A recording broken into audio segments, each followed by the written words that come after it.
నమస్తే, welcome to Telugu రాజ్యం. నేను మీరామ్. రెండు తెలుగు రాష్ట్రాల ముఖ్యమంత్రులు ఢిల్లీలో భేటీ అయ్యారు. అయితే ఈ భేటీ వెనక ఉన్నటువంటి పర్యవసానాలు ఏంటి? ప్రధానంగా ఇక్కడ బనకచెర్ల ప్రాజెక్టుకి సంబంధించి మంతనాలు జరిపినట్టుగా వార్తలు వస్తున్నాయి. అయితే ఇందులోనే వాదనలు ప్రతివాదనలు కూడా వినిపిస్తున్నాయి. ఓవరాల్గా బనకచెర్ల యొక్క ప్రాజెక్ట్ ఎవరికి లాభం, ఎవరికి నష్టం అనే అంశం గురించి మనతో మాట్లాడడానికి ప్రముఖ పొలిటికల్ అనలిస్ట్ కేఎస్ ప్రసాద్ గారు ఉన్నారు. ఆయనతో చర్చిద్దాం. సార్ నమస్తే. సార్ నమస్తే అండి.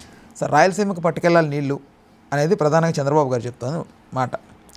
బట్ దీనికి తెలంగాణలో ఉన్నటువంటి most of the political parties అన్నీ కూడా అగైనెస్ట్గా ఉన్నాయి. సో మీ వర్షన్ ఏంటి ఇందులో? బనకచెర్ల ప్రాజెక్ట్ అన్నది కొత్తగా తెలుగుదేశం పార్టీ ఎత్తుకున్న గలం.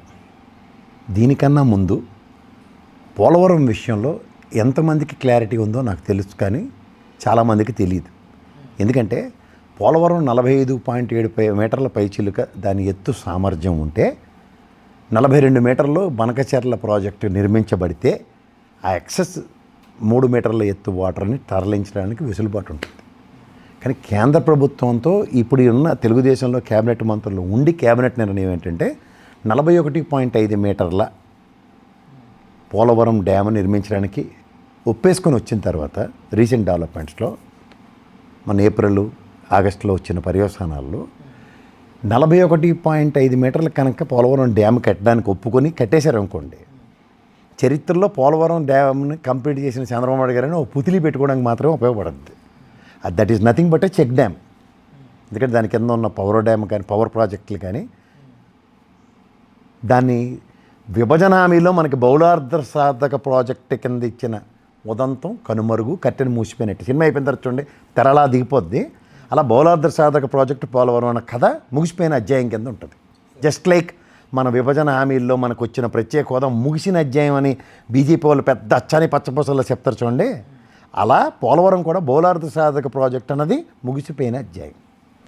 జగన్మోహన్ రెడ్డి గవర్నమెంట్లో నాకు లాస్ట్ టైం గజేంద్ర షెకావత్ గారిని కలిసినప్పుడు 54,000 కోట్ల అంచనాలతో ఇంక్లూడింగ్ ఆర్ఆర్ ప్యాకేజ్ అని మాట్లాడితే ఆ రోజు నుంచి ఈ రోజుకి కూడా సుముఖంగా లేని కేంద్ర ప్రభుత్వం కేవలం 34,000 కోట్లతోనే ఇంకో 12,500 కోట్లు ఇస్తే అయిపోతుంది వాళ్ళ ప్రకారం నిర్మించుకోండి అని చెప్తున్న దానికి ఈల్డ్ అయిన ఈ ఎన్డీఏ కూటమి అని చెప్పాలి.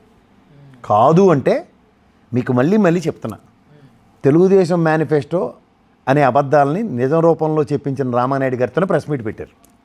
ఏమని?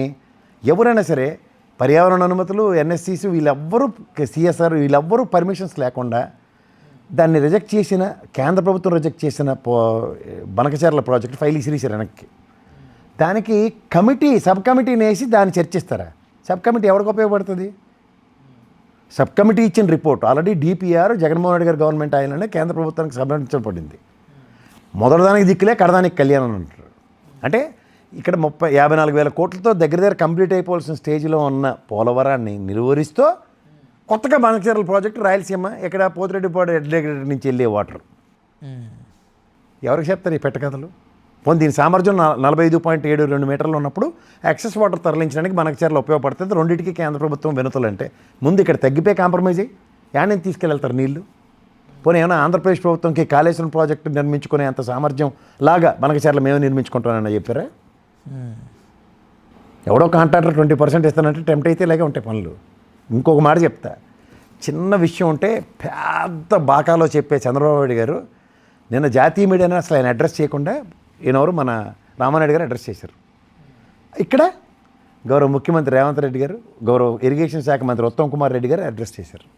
ఇక్కడ అడ్రస్ చేసిన సారాంశంలో నీలాంటి జర్నలిస్ట్ ఆవేశంగా 3 సార్లు అడిగితే బనకచెర్ల ప్రాజెక్ట్ అన్నది ఎజెండాలోని డిస్కషన్ నాన్ డిబేటబుల్ టాపిక్ అయితే దాని మీద నేను ఏమని సమాధానం చెప్పమంటాను 3 సార్లు గెసిరాడు ఆయన, ఎవరు రేవంత్ రెడ్డి గారు. 4వ పాయింట్ అక్కడ సంబంధించిన విషయాలు ఏం మాడారంటే కృష్ణా రివర్ బోర్డు ఆంధ్రప్రదేశ్లో పెట్టుకోవడానికి, గోదావరి రివర్ బోర్డు తెలంగాణలో పెట్టుకోవడానికి ఒప్పుకున్నారు. రెండోది టెలిమీటర్లు పెట్టడానికి, అంటే ఎన్ని టీఎంసీల వాటర్ ఏ రాష్ట్రం ఎంత వాడుతుందో. ఇప్పుడు శ్రీశైలం డ్యామ్ ఎత్తిన తర్వాత సాగర్కి ఎంత నీళ్ళు వదిలేరు, సాగర్ నుంచి ప్రకాశం బ్యారేజ్కి ఎంత వదిలేరు, ఇలాంటివి టెలిమీటర్లు పెట్టి మానిటరింగ్ చేయడానికి. ఇవి తప్ప బ్రహ్మాండమైన బృహత్తర కార్యక్రమాలు ఏం జరగలేదు. 2014లో ఎపెక్స్ బాడీలో నిర్ణయించి ఈ వాటాల మీద ప్రస్తుతానికి ఉండండి అన్నది రౌందలేని మళ్ళీ ఎపెక్స్ మీటింగ్లో చీఫ్ మినిస్టర్ల సమన్వయంలో ఏవైతే జరుగుతాయో అవన్నీ తర్వాత చర్చలో 11 ఏళ్ళు అయినా సరే వాటికి అతిగతి లేవు. ఈ పడదానికి ఢిల్లీ వెళ్ళి ఆ పటేల్ గారి సమక్షంలో పెట్టుకోవాల్సిన మీటింగ్ అయితే కాదు ఇది. రేవంత్ రెడ్డి గారే ఆంధ్రప్రదేశ్లో వెళ్ళి కూర్చొని ఇద్దరు ముఖ్యమంత్రులు మాట్లాడుకొని వస్తే సరిపోయే మీటింగ్ అది. దానికి జాతీయ స్థాయిలో ఏదో జరిగిపోతుందన్న మీటింగ్లో దాన్ని అభివర్ణిస్తే ఇంకంతకన్నా పెద్ద కామెడీ ఇంకోట్లేదు. ముఖ్యంగా బనకచర్ల ప్రాజెక్టుకు సంబంధించిన అంశమే కానిది అంశం చేసి మాట్లాడిన ఆంధ్రప్రదేశ్ నవ్వులు పాలైందన్న విషయం ప్రజలందరికీ తెలిసిపోయింది. మీకు అర్థమైందా? దానికి తెపేలా పేపరోడు తెలంగాణ ఎడిషన్లో ఒక వార్త, ఆంధ్రప్రదేశ్లో ఒక వార్త రాసిన బుర్రతక్కువ మేళం వీడు. ఆ బుర్రతక్కువ మేళంలో ఓ పచ్చల్లోడు ఎప్పుడో జోన్లు క్రియేట్ చేసి ఆడవార్తలు ఏడవార్తలు ఆడ తెలియకుండా చేసిన దౌర్భాగ్యానికి అడ్వాంటేజ్ తీసుకొచ్చని తెలుగుదేశాన్ని మసిపూసి మారేడిగా చేసి మబ్బి పెట్టే కార్యక్రమంలో బొక్కబోర్ల పడ్డారని మాత్రం చెప్పొచ్చు. అంతే. సో ఓవరాల్గా బనకచర్ల ప్రాజెక్ట్ అన్న దాని మీద ఫస్ట్ కట్టెన్ అయితే దిగిపోయింది. ద ఫర్దర్ డైలాగ్ అన్నది లేదు. ఉన్నట్టుగా భ్రమింపజేసే కార్యక్రమానికి ఎప్పుడైతే తెరలేపుతున్నారో దాని పూర్వపరాలు కూడా పోలవరం ఎత్తు తగ్గిన విషయం కూడా ప్రజల్లో ఇవాళ చర్చనీయాంశం కాబోతోంది. ముగిసిన అధ్యాయాలు చేసే బీజేపీ చరిత్రతో కూటమి కట్టిన పొత్తుకి అధికారం మాత్రమే దక్కించుకోగలరు, కానీ రాష్ట్ర ప్రయోజనాలు పరిరక్షించబడట్లేదు అని ఇంకోసారి ఓటంకించి నష్టపోతుంది ఎవరు అనుకుంటారు? ఆంధ్రప్రదేశ్ ప్రజలు. అంతకని వెళ్ళి ఎందుకంటే ఏ నీళ్లు నిధులు నియామకాల మీద ఏర్పడిన తెలంగాణ రాష్ట్రంలో నీటి సమస్య ఈ రోజుకి కూడా శాశ్వత పరిష్కారం లేకుండా ఎగువన దిగువన ఎవరికి నచ్చినట్టు వాళ్ళు ప్రాజెక్టులు కట్టుకుంటే వచ్చే ఉపద్రవాలకి నిలువరించడానికి ప్రభుత్వాల తరఫున ముఖ్యమంత్రి స్థాయిలో డైలాగ్ ఓపెన్ చేయడానికి గళం వినిపించడానికి సమాయత్తమై ఉన్న తెలంగాణ ముఖ్యమంత్రి కింద అభివర్ణించాలి. అంతే. పర్యవసానాలు ఎలా ఉండబోతున్నాయి తెలంగాణలో? ఆంధ్రప్రదేశ్కి ఓకే ఇప్పటివరకు మీరు చెప్పారు, మరి తెలంగాణ ఏంటి ఓకే? ఆంధ్రప్రదేశ్కి ఏమీ ఓకే కాదు, అసలు ఏమీ జరగలేదు ఆంధ్రప్రదేశ్. అదే సార్, అదే తెలంగాణ ఆంధ్రప్రదేశ్కి ఏంటి ఓకే? పోలవరం ఎత్తు తగ్గించి చెక్ డ్యామ్ కట్టినట్టు కడుతున్నారు. అంటే బహుళార్థ సాధక ప్రాజెక్టు అనేది నష్టం ఆంధ్రప్రదేశ్కి జరుగుతుంది. రెండోది బనకచర్ల ప్రాజెక్టుకి ఆ వాటర్ తరలించడానికి ఆ విధంగా వెసులుబాటు అయితే లేదు. ఏ నదుల అనుసంధానం నా డ్రీము నేనే చేశానని చెప్పిన చంద్రబాబు నాయుడు గారికి ఇప్పుడు ఇంత ఎత్తు ఉన్న దగ్గర ఎంత ఎత్తుకి తగ్గిస్తే ఈ ఎత్తుకి మధ్యలో ఉన్న నీళ్లు బనకచర్లకు తరలించడానికి ఉపయోగపడతాయి. ఇక్కడ ప్రాజెక్ట్ కడితే ఈ ఎత్తే తగ్గించిన తర్వాత నీళ్ళు ఎక్కడి నుంచి తరలిస్తారు? ఇది ప్రజలు అర్థం చేసుకోవాల్సిన విషయం. సో ఈ ప్రాతిపదికన మీరు గతంలో ఇద్దరు ముఖ్యమంత్రుల సమక్షంలో, అంటే చంద్రబాబు నాయుడు గారు ముఖ్యమంత్రి, తర్వాత జగన్మోహన్ రెడ్డి గారు ముఖ్యమంత్రి, ఇక్కడ 2 సార్లు కేసీఆర్ గారు ముఖ్యమంత్రి. మీరు ఏ రోజైనా నాగార్జున సాగర్ మీద రైతులు కర్రలు పట్టుకుని వచ్చి గలాబాలు పడకుండా ఎక్కడని చూసారా? పోలీస్ పికెట్లే కదా. సాగర్ గేట్లు కాలువలు నీళ్ళు వదలండి, ఎత్తండి, మా వాటర్ మాకివ్వండి, మీ వాటర్ మా వాటర్ ఎక్సెస్ మీరు వాడారు. ఈ గలాబా ఈ రోజుకేం తీరిందా? రాష్ట్రాల మధ్యలో ఇవాళ కర్ణాటక తమిళనాడు రాష్ట్రంలో నీటి నిష్పత్తుల మీద తగు ఈ రోజుకి తీరలే. మనకన్నా ముందు ఏర్పడిన రాష్ట్రాలు.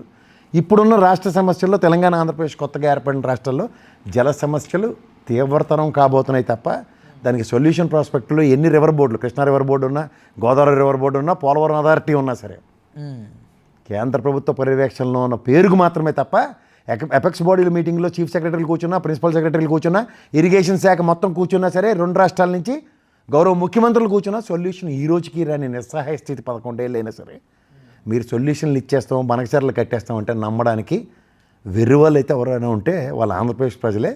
ఎందుకంటే ఈ తెపేల ఛానల్లోనూ బుర్రతక్కువ పేపర్లు వార్తలు చదువుకొని సంతోషిస్తున్నారు వాళ్ళు. వార్తల యొక్క పూర్వపరాలు ఇహపరాలు గ్రహించగలిగితే అసలు విషయాలు వాస్తవాలు మీకు అర్థమవుతాయి. అంతకని